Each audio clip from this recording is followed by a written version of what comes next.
It was inevitable the newly sentient Geth would rebel against their situation. We knew they would rise up against us, so we acted first. A general order went out across all Quarian-controlled systems to permanently deactivate all Geth. The Geth responded to this order violently. You can't blame them for fighting for their survival.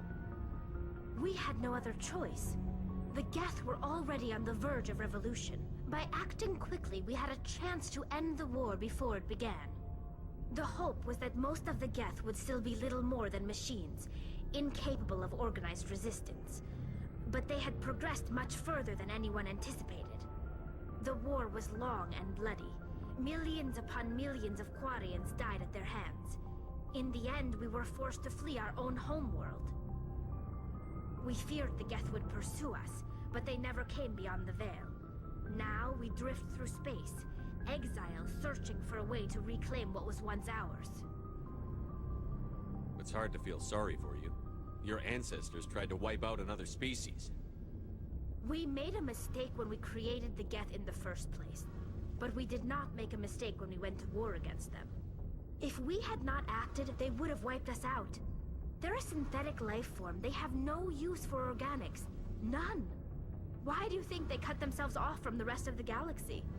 Why do you think they've killed every organic being who's ever tried to contact them? I didn't mean to offend you. I'm sorry. I didn't mean to get so worked up.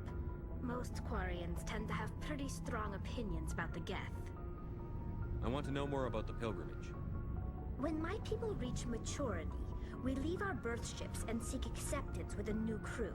It's necessary to maintain genetic diversity among the fleet. But no ship wants to accept someone who will be a burden on them. So, to prove our worth, we embark on a pilgrimage. We set out alone, leaving the flotilla and our families behind us. We only return once we have found something of value we can bring back to the fleet. This is presented as a gift to the captain of the respective ship we wish to join. If the gift is accepted, we are welcomed into the crew. Can a captain choose to reject the gift? That doesn't happen often. Most captains are eager to increase the size of their crew. It increases their own standing in our society. Even when the gift is not particularly valuable, the captain usually accepts it out of a sense of tradition. However, there is a stigma to presenting a substandard gift. It's not the best way to make a good impression on a new community. Most pilgrims don't return until they find something worthwhile. I can't believe they just send you off alone. It's not like they just cast us out. Before we leave, we are given lessons in how to survive outside the flotilla, and given gifts to help us on our journey. We also receive implants to fight off sickness and disease. Generations of living in an isolated and highly controlled environment have left our immune systems weaker than most. By the time we leave the fleet, we are well equipped for the pilgrimage. This is a rite of passage for all Quarians. If it were dangerous, our numbers would suffer. Virtually every pilgrimage ends with a triumphant return and the ritual presentation of the gift to one of the fleet's captains.